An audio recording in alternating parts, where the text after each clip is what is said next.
Welcome to the Viewless Wings Poetry Podcast, where we celebrate the craft of poetry. Each week, we feature interviews with incredible poets and artists, including Olivia Gatwood and A.E. Stallings, and original poetry read by the authors. I'm your host, James Moorhead, Poet Laureate of Dublin, California, and author of Canvas and Portraits of Red and Gray. Donald Platt is the author of 8 volumes of poetry. His most recent is Swansdown, Grid Books 2022. His poems have appeared in many journals, including The New Republic, American Poetry Review, Paris Review, Kenyon Review, Ploughshares, New England Review, and Yale Review, as well as in the Best American Poetry 2000, 2006, and 2015. He is a recipient of 2 fellowships from the National Endowment for the Arts, 3 Pushcart Prizes, and the Center for Book Arts Chapbook Prize. Donald, welcome to the Viewless Wings Poetry Podcast. Thank you, James. Just thrilled to have you here. I was really moved by your book. There's so much to talk about here. But I want to start with how Swansdown explores the uncertainty of mortality, the anguish of losing family members, the deterioration of our bodies with the passage of time, and so many other themes. But somehow you manage to balance the inherent heaviness of your subject matter with playfulness. And an example that I call out here in Goodbye Dance, you write, "When my mother fell sick, grew short of breath, and took 6 months to die, I got out there on the front porch. I hip-hop around to music no one can hear but me. My neighbor asks, what possesses me? I tell her I am dancing the sun up and the hard rain down." Was this a conscious choice, finding a way to weave lightness into poems that were somber at their core? Well, that's a good question. You got right to the chase here of the book. I'm like, wow, this is heavy, right? Softball questions, just like go right in there and let's just explore what you're doing and all that kind of stuff. No, I like to dive right in. I have to say, I just admire your audacity. Okay, I'm not an interviewer, right? But you, boom, okay, right, okay. Put me right on point there. Well, yeah, I think that to answer your question here, your very good question, James. It's there's been a certain amount of dark matter. Let's just put it that way. Dark matter in my recent life, in the last decade. Put it that way. There have been a lot of deaths. So my father passed away from Alzheimer's in 2006, and then 8 years later, my mom. These are just, these are natural deaths. They lived very long lives, actually. My dad lived to 90 years old, my mother to the age of almost 97. My mom died in summer of 2014. And then 4 years later, my brother, who has Down syndrome and has a shortened life expectancy, died at 58 years old in early January 2018. So there's I think that, but, everyone in their lives has dark matter, one way or the other, right? So I think then the poems are a way of acknowledging that dark matter, but at the same time, finding a way of continuing, going on and enjoying everything that is, the abundance actually that is around us. And so I think that, they're poems that are worked out in the thick of the emotion of dark matter, but they are always reaching towards this thing that actually has quite a lot of joy and lightness in it. Mm-hmm. And I think that joy and lightness for me resides not in many things, but certainly in our relationships with others, friends, surviving family, but also in the natural world. So, I take great solace. I'm looking out my apartment window and it overlooks the Wabash River, and the trees that are lining the river are so lush, It's just great to, it's the end of summer. It's been a really a very dry summer, but the trees are still doing their thing, partly because they're right alongside the river. Of course, they can grab water from the river, you know. So this is slightly turning into a metaphor, I guess, here as we speak, you know. But so I guess, but yeah, so I am interested in the poems in actually following that river, okay, that is the river of continuance through, even if our own lives, as they will stop, that river keeps going. And for me, that's a sense of great joy in that. No, I think that's very effective. I think it's like your ability to, because I have, when I go to open mics, you occasionally get a poet who's going through something very raw and intense, and they're expressing that in the moment in a way that is so raw that you almost can't, it overwhelms the poetry. And you've managed to cover these themes that are very dark, but in a way that doesn't overwhelm the poetry. It's very effective. I think it makes it easier you hear more clearly that dark elements. Anyways, I thought you did it very effectively. Well, actually, you're right, because if you juxtapose the dark matter, the dark elements, whatever we call them, with this other thing, then there's this wonderful tension, which actually is the tension of our lives, really. Right. And then just aesthetically, of course, if you foreground, background, darkness with light or light with darkness, then both of those things are going to stand out. Because you have to have them together. Absolutely. No, I think it's very effective. So you already touched on your brother. Your book opens with a series of beautiful poems about your brother Michael and the health challenges that come with Down syndrome that ultimately took his life. In For My Brother with Trisomy 21 as he lies dying, you write, "She'll say that at the wake they showed your body laid out on the bed to Marshall, your best friend. With the simplicity of the child he still is at 55 years old, he asked, 'Where's Michael?' Jeannie replied, 'Michael's gone to heaven.' He pointed, 'Well then, who is this?' How has writing about your brother in such detail in this book help you perhaps understand him in a different or more intimate way, and also help with the grieving process?" Yeah, sure. Yeah. Well, first of all, I just want to say that my brother Michael has actually been my muse for a long, long time. Some of my first poems, first successful poems, are about Michael, really. And actually, when I was a kid, I was in high school, and I really didn't start writing until I was in my 20s, but I did write one short story. I was very proud of it, I think. And it was sort of a loosely disguised version of me relating to my brother. So this has been really, Michael has been a central presence in my life, really, in all sorts of ways. And I won't go into all the details and stuff. But I think part of it was, I will get to say this, was that my parents, it was very unusual. My parents, Michael was born in 1958. And at that time, as one of the poems and mentions, actually, the usual course of things was to institutionalize someone with Down syndrome. And my parents didn't want to do that. They understood that he had Down syndrome. I don't quite think that they understood all the implications of that, in the larger sense of what their lives would be like with Michael and everything. But they made the very courageous and for me, very laudable decision not to have Michael institutionalized, but to have him live a full, complete, and rich life with them, which he did. So I think that, so it's very unusual for the time, actually. But, and thank goodness it's become actually quite a usual practice to quote unquote mainstream individuals with Down syndrome. So, there's a kind of a social element to the cultural, historical, societal element to the poems too, I would say, about Michael having Down syndrome. But in terms of what did I understand about Michael? First, I think goes your first. Yeah, I think it's like, did the writing, when you, as a poet, when you write about things, you have to re-experience them. You have to dig into them.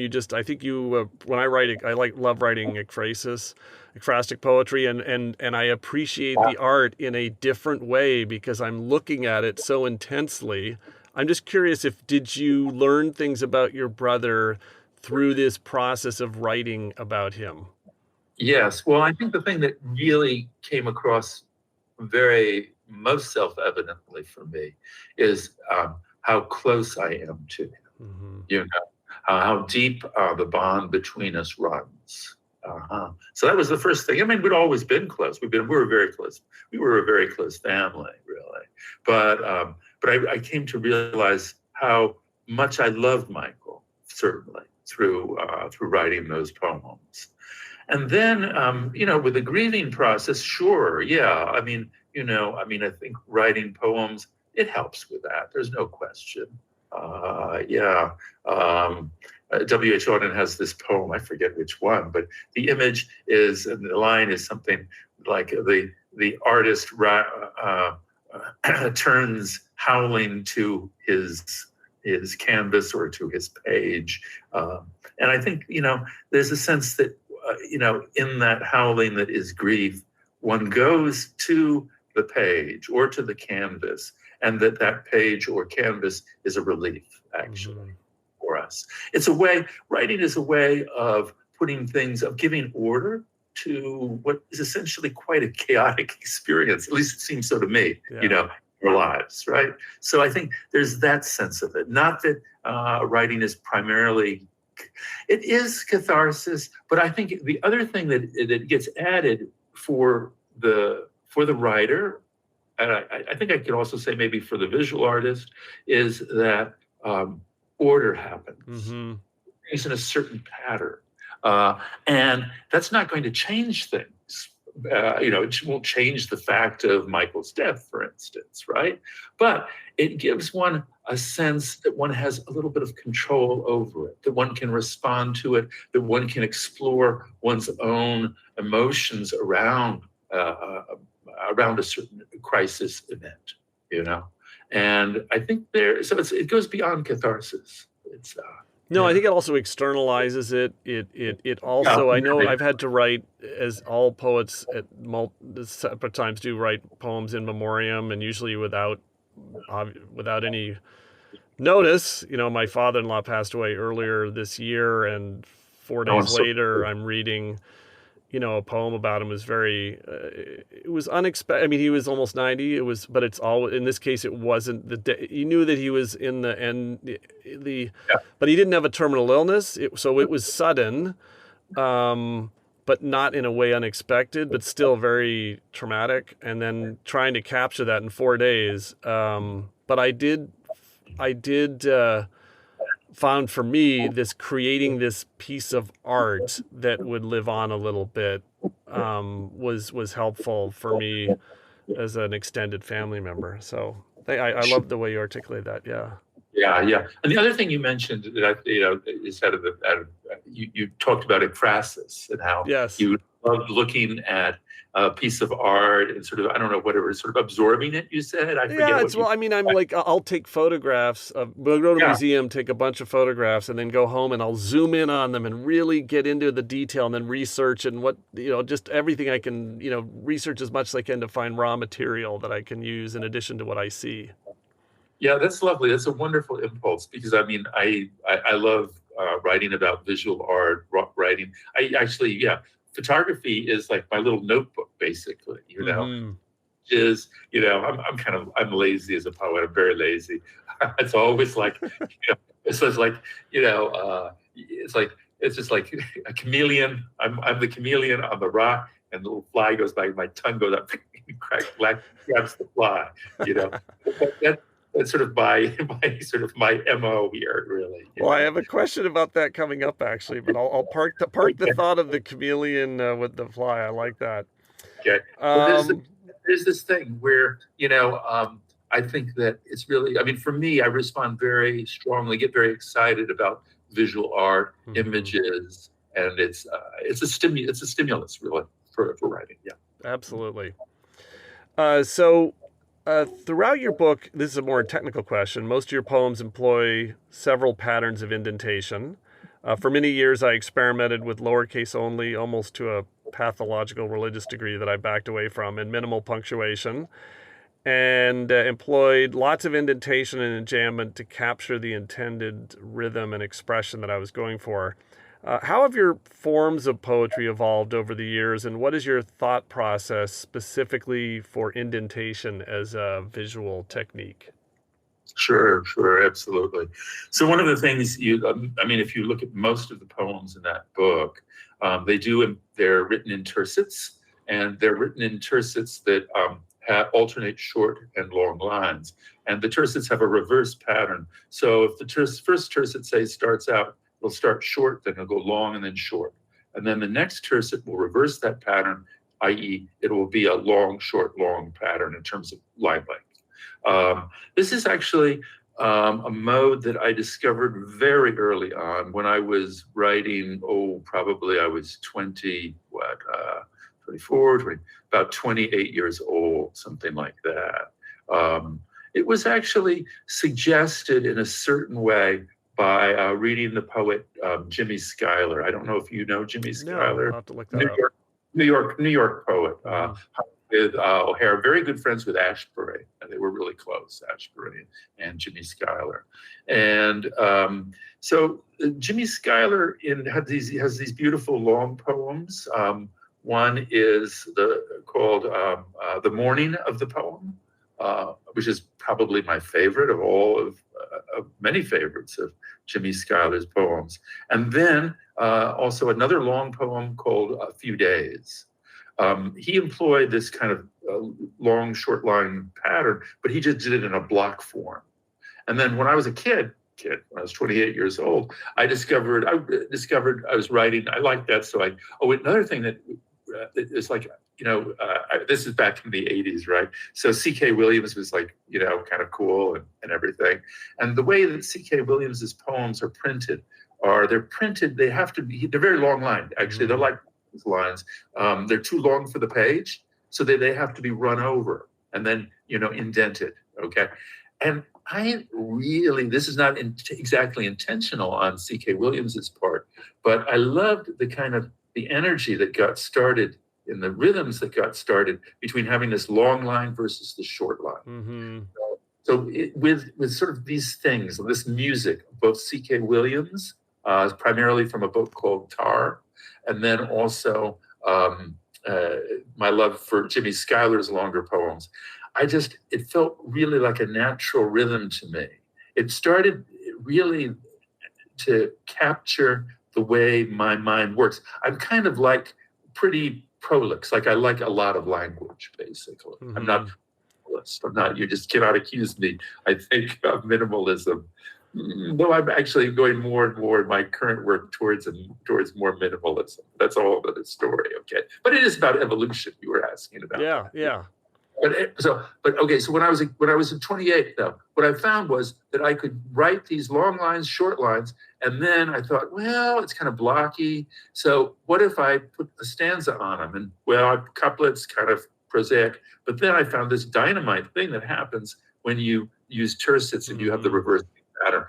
Basically, the pattern encodes motion because it's never quite the same, yet it is ongoing, And so the deal is, for me, that was finding the way that my mind worked and my voice worked. Very, very, what should I say? It was very congenial form. It actually expressed.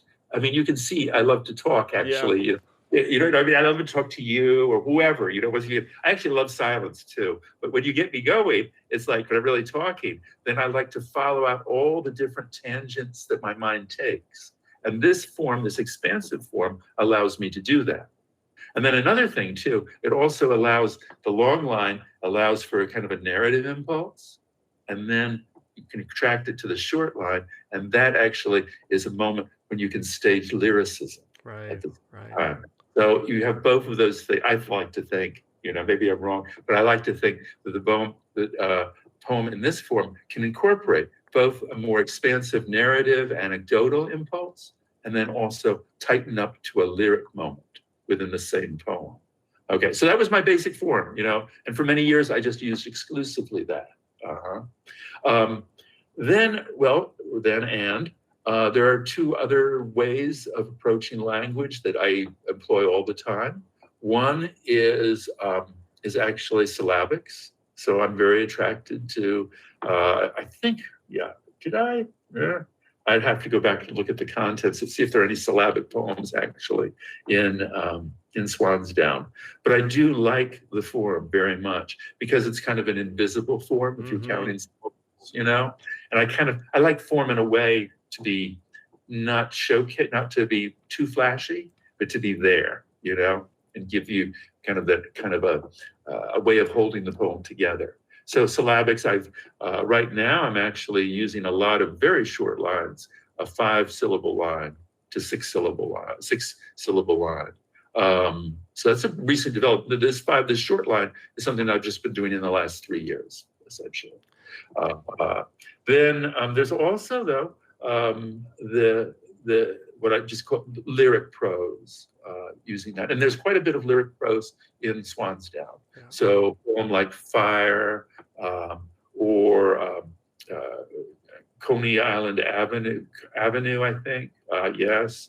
They're in prose, essentially. Yeah. But I like that lyric prose with an inverted paragraph. So you actually, in terms of indentation, you have one line that is flush left, and then all the other lines in that paragraph have an indentation. I like indentation, of course, destabilizes the poem in an interesting way. So that's my attraction to indents of various sorts. I mean, I think this is a wonderful example of how everything is intentional for poets, and I loved how you dug into that with Safia El Hilo, who I interviewed recently. We got into a whole discussion about ampersand versus the word and that triggered a whole thing.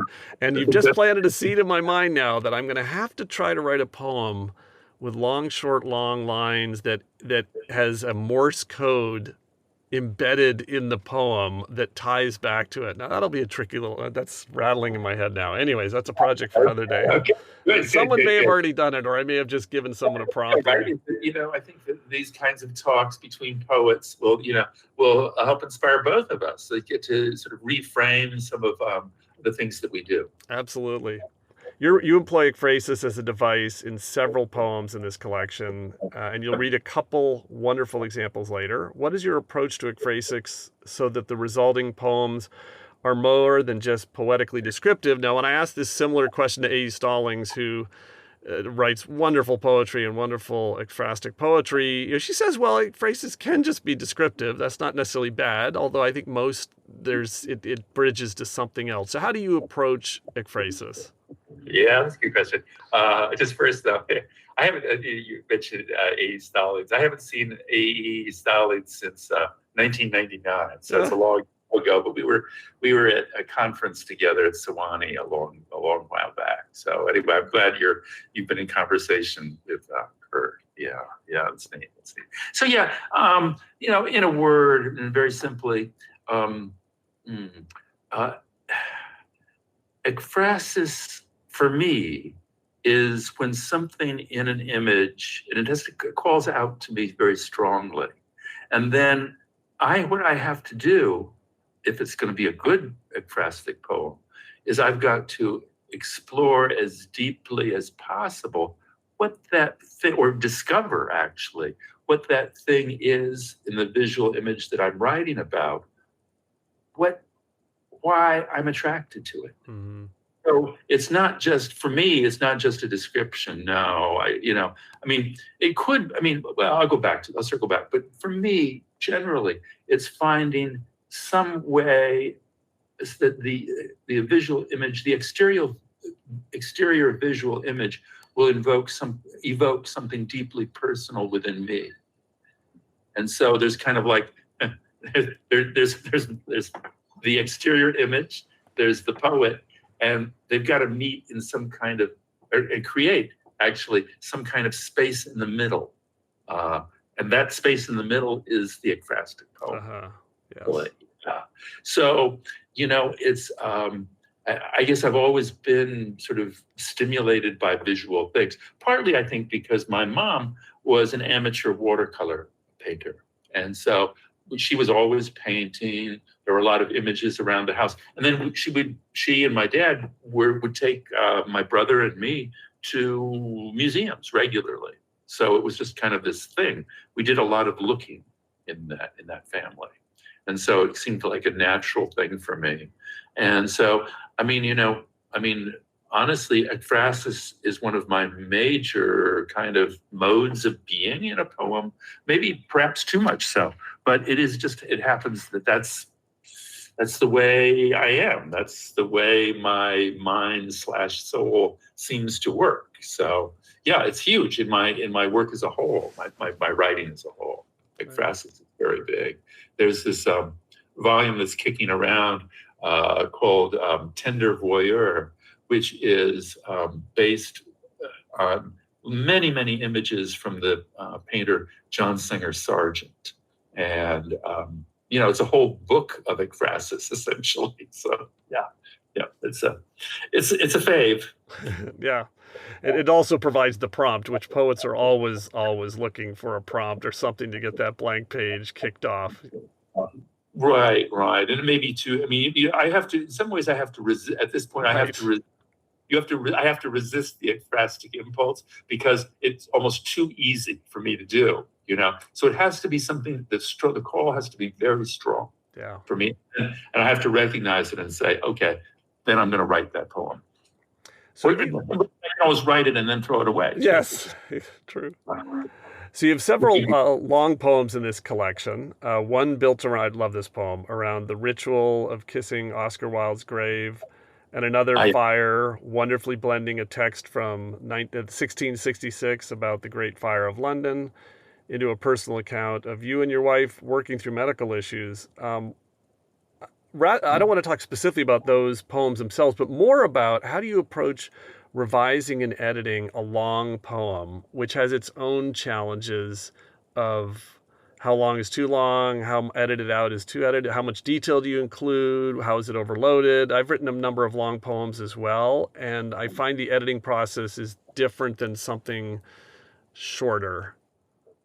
Yeah. That's a good question.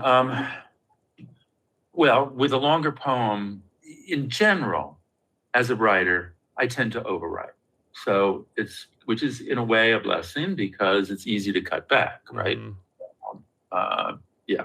So you just find the pieces the things that slow down a poem, those passages, and you just cut them, and also too, in the process of cutting, as it's like you sometimes find these wonderful juxtapositions, you can jump from A to, not to B, but from A to K. Right. And that's, what I mean? Just the distance of the jump increases, the associative jump. And that's always good, right, for poems, Yeah. But you bring up those two very specific examples, and I'm thinking about them each, and how they were written, and what I did with both of them is I took time to write them. I took a long time. I'm doing this less and less because I'm getting more in a hurry for various reasons.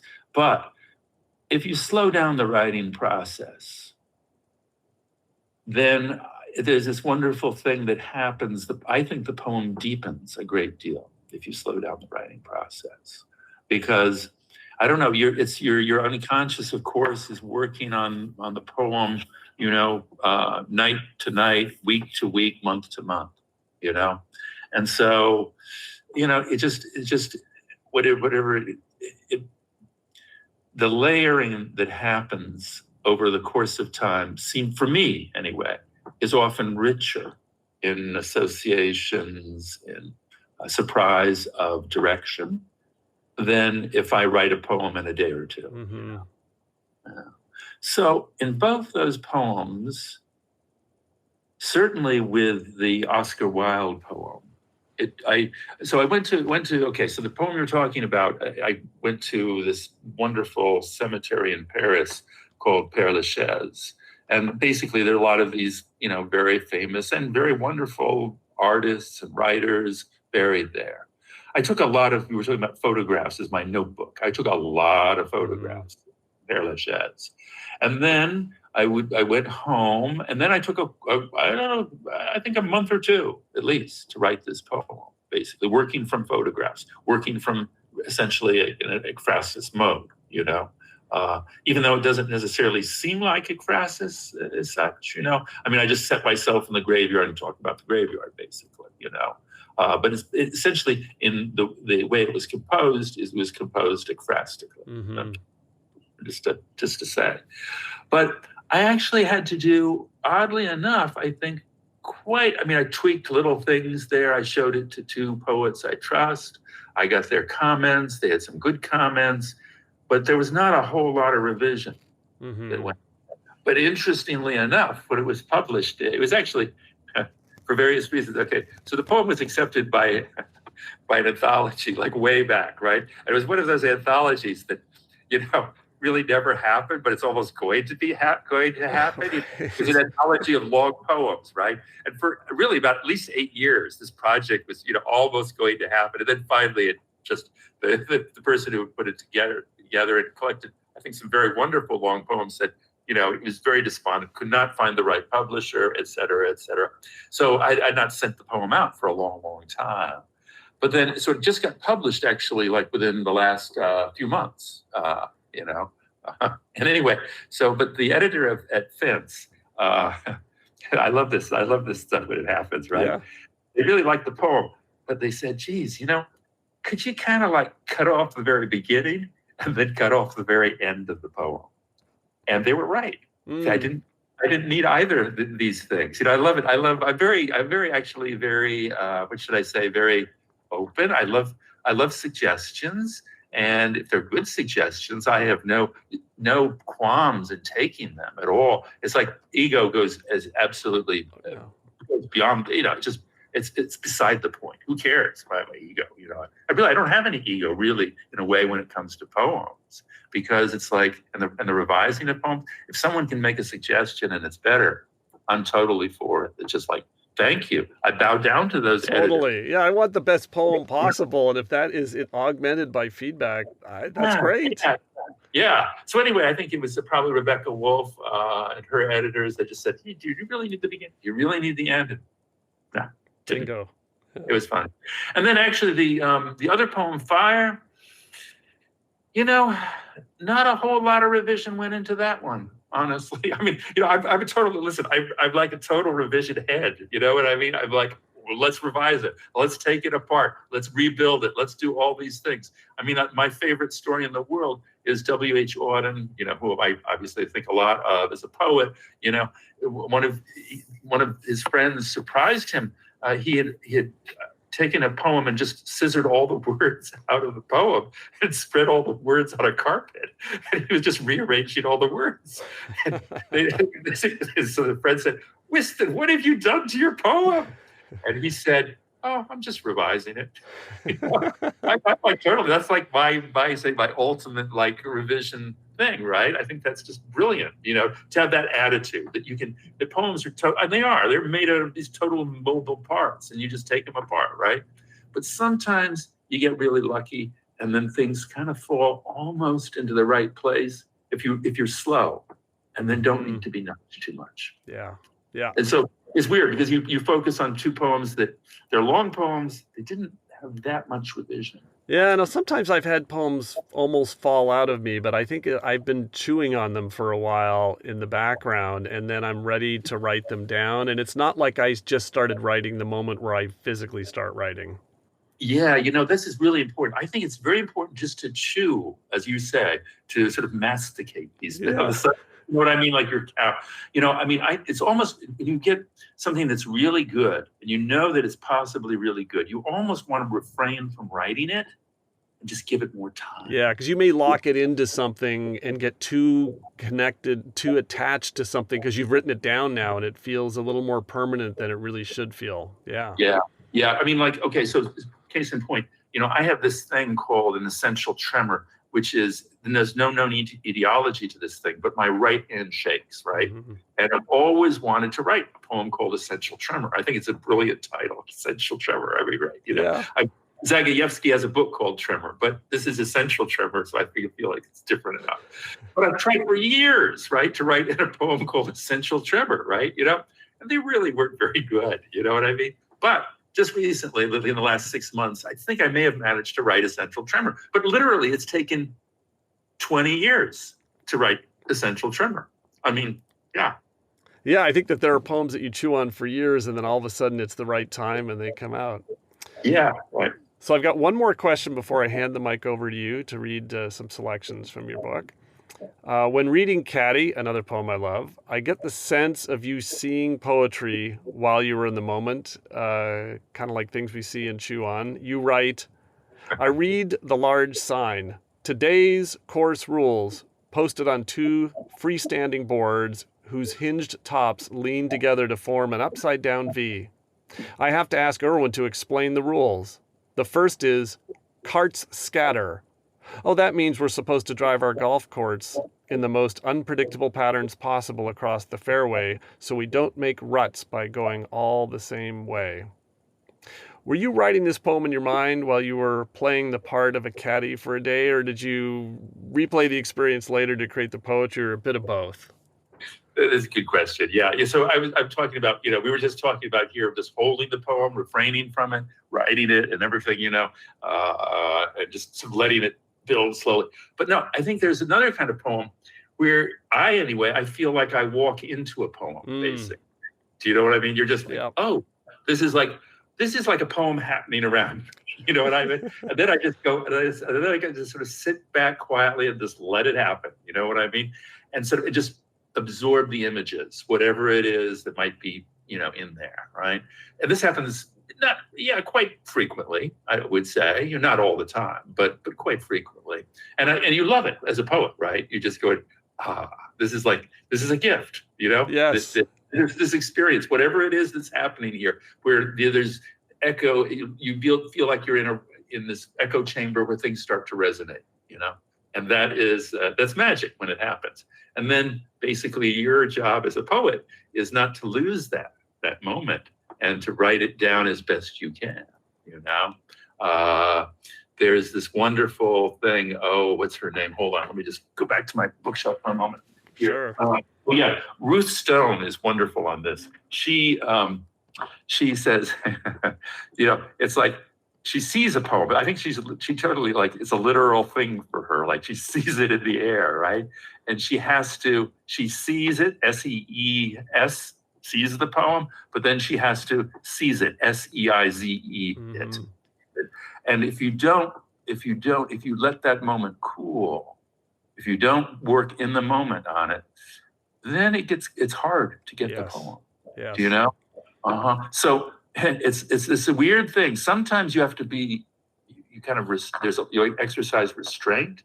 You don't write about something, you let it build, but when you have these kinds of experiences where everything seems to be coming together in a pattern, then you have to write it, and you have to write it then, I believe, at least for me. And apparently for Ruth Stone, who literally would see the poem and she would hit her images to run after it and grab it by the tails, some kind of bird image or something, so. Oh, it's a beautiful. I had that exact experience with a poem that was actually turned into an animated short film last year. A poem called Tethered, where I was walking with my wife along the Pacific shore and I saw this bell buoy out in the distance rocking. And I was thinking, what would it be like to be that bell buoy, sitting there tethered all year round, this important job, but totally isolated? And I told my wife, hold on a second. And I got out my phone and I wrote down Tethered and I wrote down several images. And I was just like, that whole rest of the walk, I was just like, it was like there. It's like you said, it was in the air and I had to just suck it in before I let it. And if you don't suck it, if you don't breathe it in at the moment, you'll forget it. It'll disappear. It'll get blown away. Yeah, exactly. Yeah. There's this one anecdote. I'm sorry, I'm very loquacious. Oh, it's that ditto. Yeah. I think there's this wonderful anecdote about Tom Waits. So Tom Waits is like driving along the goddamn LA thruway and gets an idea for a song, right? And and then Tom looks up at the sky and says, Muse, can't you see I'm driving? I cannot do this. Exactly. You have got to come back at a more convenient time. But the trouble is, of course, for the Muse, there is no convenient time. It's right that moment. Yeah. Perfect. Yeah. All right. Well, now I'm going to turn the mic over to you to read selections from Swansdown. Black Prince. Dead brother, you've become the Black Prince that Paul Klee painted on a square foot of canvas mounted on wood. You're the sovereign of the dead, black silhouette of an African prince on a black-brown background, so it's almost impossible to tell where your body ends and the surrounding night begins. You wear a crown that is a thicket of gold thorns. Your eyes burn, jade stones that glow radioactive green in the dark. Their half-life is forever. Your nose of pure gold, a reversed capital L, sans serif, angles left. Your lips, two horizontal bars, one gold, one red, are speechless. You wear a heavy gold collar carved with hieroglyphs no one can translate. You're this black on black icon I come to pray before.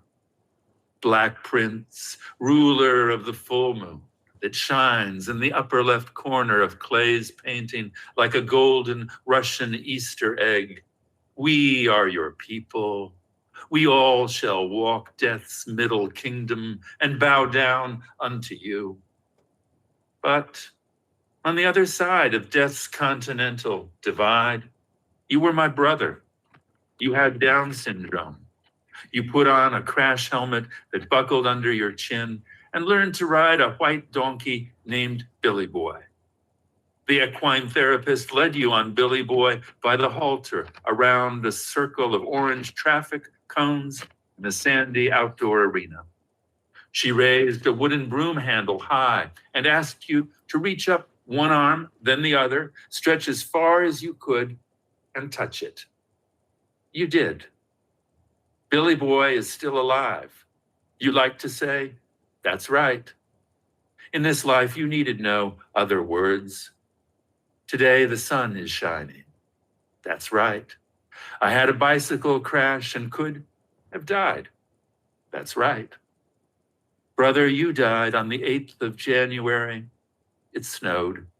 Now, it's mid-July, sound of a distant 7-gang lawnmower, smell of mown grass borne to me on the west-southwest wind. That's right.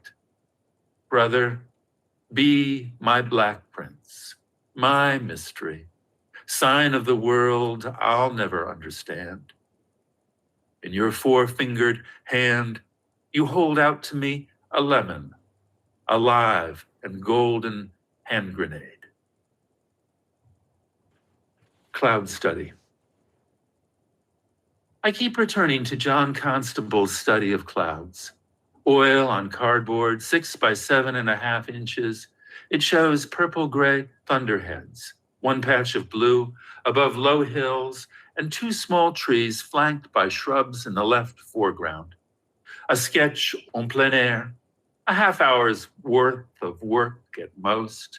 It catches exactly one scrap of sky and shifting sunlight on a blustery day in 1820.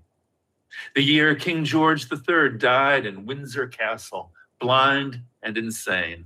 The year 50,000 Scottish weavers went on strike and printed a proclamation calling for a new provisional government. Their leaders were caught, hanged, and then decapitated for good measure. This cloud study survived that history. 2 minutes later, the clouds would have taken on a different cast of light and shape, just like the thunderheads now piling up above the Liffey. I hobble out of Dublin City Gallery, take a bus to the river, sit on a park bench with a Ziploc bag of ice on my swollen knee. Its wet cold makes the joint ache. My body is breaking down, bone spur under the right kneecap. At 58, I watch young men and women in black sweats run along the river Liffey, Abana Life, Anna Liffey, river that crosses the plains of life. I envy them. Once I, too, could run over the asphalt, almost without knowing I inhabited a body whose knees might seize up and swell. I will not run again in this life. Cirrus and cumulonimbus scud across the blue escutcheon of sky. Suns blazon through rain rampant.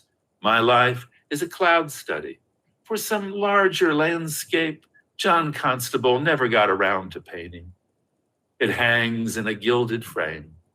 People stare at it before passing on to more important canvases, to Renoir's Les Parapluies, women and men opening shiny black umbrellas in a Paris park.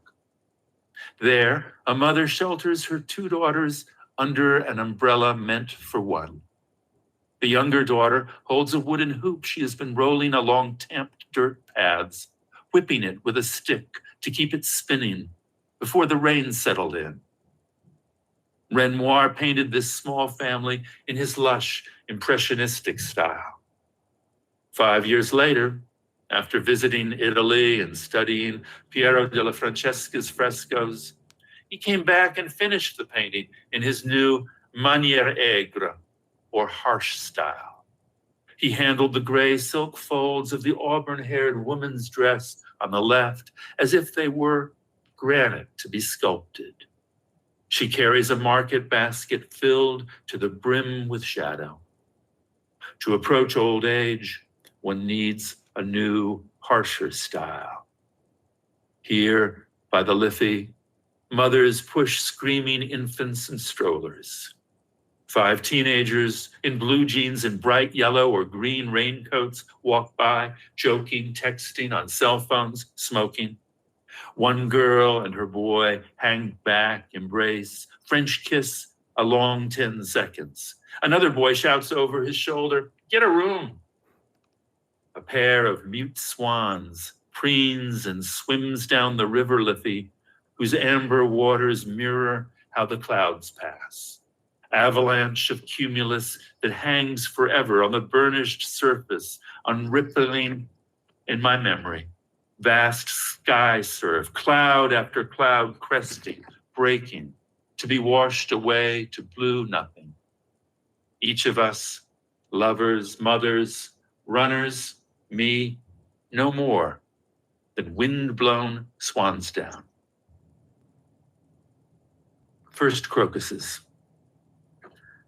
They are the colors of my dead father's Lenten chasuble, royal purple with one huge gold cross as he celebrated the early Sunday morning mass. No, these crocuses are the colors of my first girlfriend's striped panties as I groped her on the balcony of the Mehewi Theater. We were watching the Bolsheviks in Dr. Zhivago wait in silence with their machine gun under tall pines for tiny soldiers in white tunics to walk closer across a wheat field studded with poppies before opening fire. After the gun rasped out its hacking coughs, the Red Army Battalion crossed the waist-high wheat field to find they had executed boy soldiers, students at St. Michael's, a local military school. Golden, the wheat field. Purple, the shadows that the tall pines cast. Red, the poppies and the white tunics splashed with blood. It was too sweet communion wine, white wafers on the gold-plated paten my father held aloft and blessed. Behold the Lamb of God. Behold him that taketh away the sins of the world. Sin of that machine gun stuttering, pronouncing its idiot, one-word sentence on the bodies of boys barely 15. David Lane, director of Dr. Zhivago, shot the movie mostly near Madrid in midsummer. He recreated Russian winter by buying hundreds of tons of marble from a nearby quarry. He had the stone ground down to a fine white powder and spread the snow that wouldn't melt across 5 acres of a Spanish plain for a single cavalry charge. In the title role, Omar Sharif complained of David Lane. He considers everybody on the set, everybody who is helping to make the film, as objects rather than as people. They are the things that are making his film. And well, you can see how easy it is to be terribly unhappy and rather hate him for it. I know that I have, at the end of many days shooting, felt terrible hate for him. A son renouncing the father who gave him the best role of his career, who said, he's a very sensitive actor, and we happen to work very well together. And I thought I could get this Russian poet out of him. Imperious father who liked to say, all right, Omar, action, but who told Sharif to let the other actors in Chicago act. You don't have to play anything at all. They will all be better than you. You must never be wonderful at any shot or any scene that you are playing. I don't want anyone to say that you are good. You will be normal, completely nothing, no acting at all. But at the end, when people see the whole film, they will say, you are good. At the end of his life, Omar would admit, I loved David Lane. And when he said this to me, it was an order. I never tried to act in the film. I was completely real. At Varikino, Omar still looks out the frost-ferned window that thaws to a field of daffodils and birches waving in the wind. The balalaika plays. Omar looks and looks with wide, brown, sorrowing eyes that see nothing but a single daffodil that dissolves into Julie Christie's face, stunned to see Yuri enter the dusty library where she bends over an open book in shadow. Crocus's orange pistils are the size of my first girlfriend's swollen clitoris beneath her wet silk purple panties striped with gold. Her breath's sharp intake. It all comes back, but only for one moment. I've heard she manages a bank, is married, has 3 children. I do not want to spoil that hour in the dark by seeing her again. I won't whisper her name. Life is unreal as an epic film fed reel by reel into an ancient projector that stutters, then breaks down. My father died from Alzheimer's. He forgot everyone except my mother, who now is dead. One day I too will close my eyes, won't see that this spring's crocuses are all there is. It was so wonderful hearing you read those poems. You have a beautiful style of reciting your poetry that has clearly been honed over the years. So I want to, because not all poets have figured that out. So that was a wonderful performance of your poetry. I really enjoyed that. Thank you very much, James. So in Black Prince, just a couple of questions before we say goodbye. In Black Prince, you use ekphrasis, which we've spoken about multiple times, to paint an absolutely beautiful, touching portrait of your brother. How did you make this connection between this particular painting and your brother? Was it you saw it and you made that connection, or it lingered with you? And how did you approach interleaving ekphrasis with images of your brother in this, which is so effective in this poem? Yeah. Well, thanks first. This is this interesting thing. We were talking earlier about letting a poem be there for a long time before writing it, So I've always wanted to write a poem about this particular painting. I mean, for years. Mm-hmm. I mean, it's an obsession of mine. I think it's a very beautiful, striking, disturbing image, basically, I have no idea really what clay quote unquote meant or Mm-hmm. wanted to convey, you know. But that's really kind of the wonderful thing, right? You know, an artist, maybe especially, I mean, I think, you know, poetry is closely allied to semantics, so it's different, right? Meanings and stuff. But, you know, but you know, put out a visual image and, you know, is it something saying something about race? Is it saying, what is it saying? You know, I have no idea what Clay meant, but it's out there. It's out there for us to ponder and to be perplexed by, I guess. You know? So I wanted to write about Black Prince for years, but the occasion never seemed to come up until after, you know, about maybe 6 months after my brother's death. And then I knew that the two of them should go together. We put these things together. And that this, I mean, it's, you know, it's like, part of it is like this, I think, James, for me, in the writing of it, honestly, is that my brother was gone, but the Black Prince remained, and he was the Black Prince. And so that I could talk to him now by looking at Clay's painting, you know, and have a dialogue going on with the dead, essentially, which I think is very important, by the way, in the grieving process. I think you have to, I mean, for me personally, I guess, I've always wanted to talk to my beloved dead, and to keep that, you know, I mean, you know, I think that's part of the grieving process. You talk. So this bit of ekphrasis became a way that I could do that I could reach out to my brother through the painting, if you will. Beautiful. I'm so glad I asked for the extra detail there. And then finally, First Crocuses has wonderfully specific details. The detail of creating a Russian winter by grinding down tons of marble into a fine white powder, the vivid images of your first girlfriend. You know, most of my poems start with piles of images and lines that I then mold into poems and form. I kind of imagine, I never sculpted, but I imagine a sculptor with blocks of clay does something similar. They starts with this raw material and then figures out what it turns into. When writing your poetry, in this poem in particular, how do you approach creating and sculpting images, and not just images, but research? I'm presuming that you didn't know all these cool things about Dr. Zhivago going in. Research, I've mentioned this in multiple interviews in this series of interviews about research is something poets do a lot of as in terms of writing. So how did you take all this raw material and start molding it into a poem?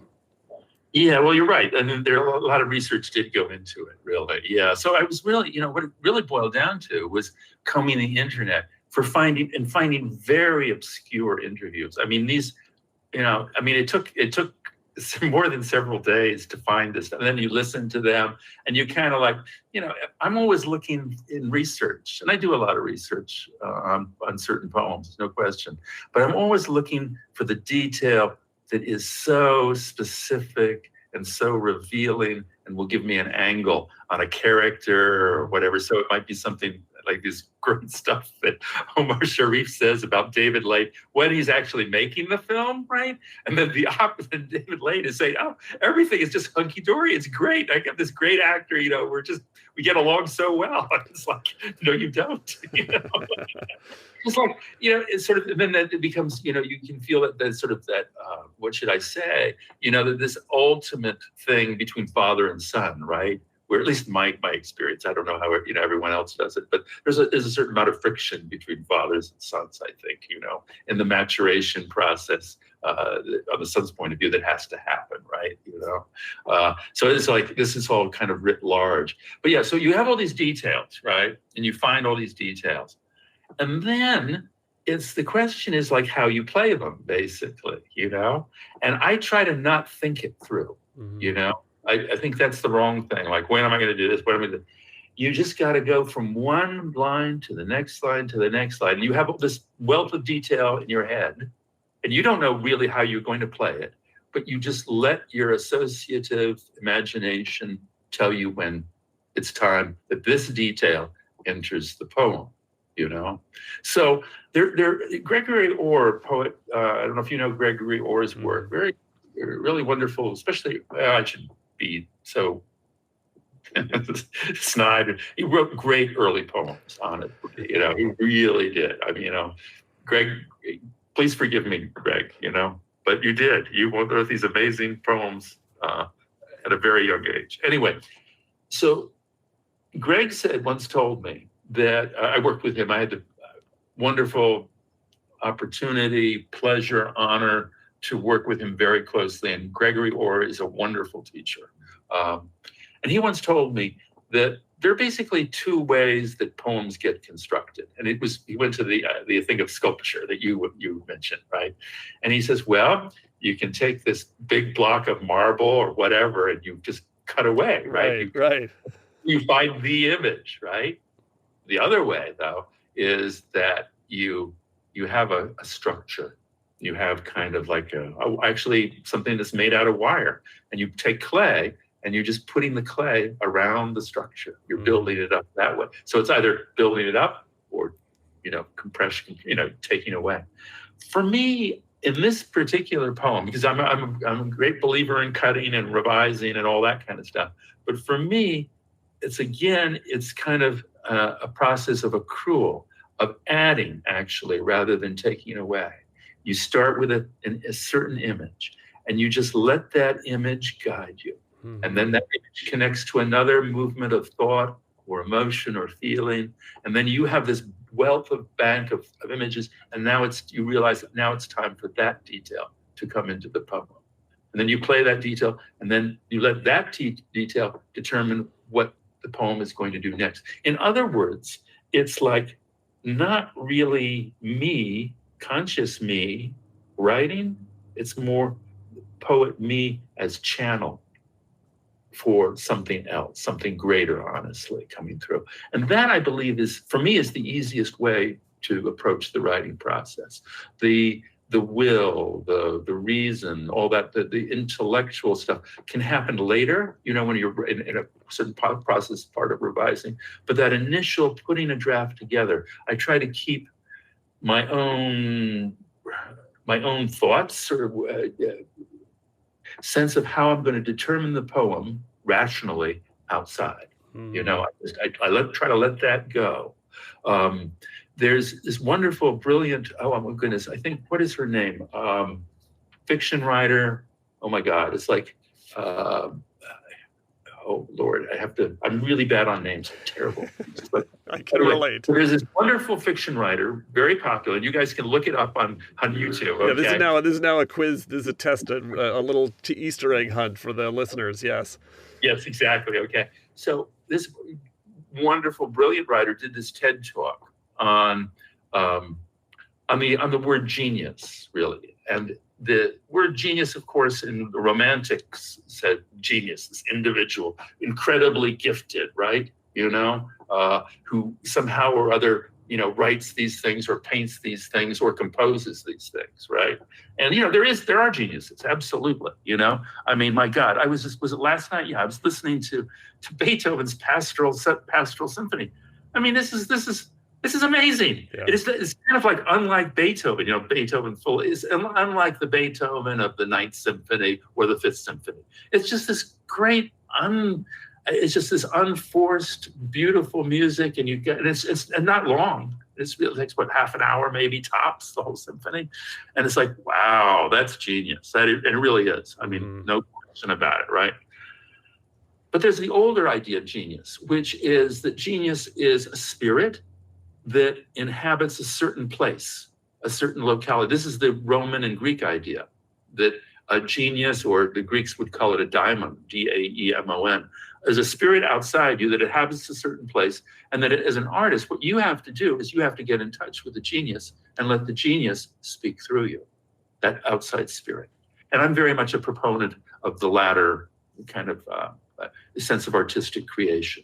That what we need to do as writers, as artists, is to put ourselves somehow, and it takes a lot of time, a lot of practice, put ourselves in touch with that exterior spirit that inhabits the locus of a certain poem, and let that genius, which is really outside me, speak through me to create that poem. And then it becomes like, and then you can throw away all these things about pride, ego, will, and a bunch of things which I actually think get in the way of the creative process. That's a wonderful way to wrap this interview. I've so enjoyed talking to you, and I loved your book. I loved reading it twice, which is absolutely necessary to figure out what on earth to ask you. And you've given me lots of ideas rattling in my head about how to approach future writing, and I hope for listeners as well. So thank you so much for taking time to share your poetry and your voice today. You're most welcome, James, and thanks so much for having me on your podcast here.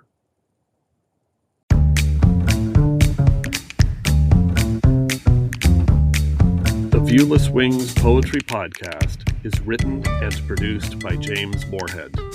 You can follow me on Twitter at Dublin Ranch, subscribe to the Viewless Wings Poetry Podcast, and follow us on viewlesswings.com or on Instagram at Viewless Wings.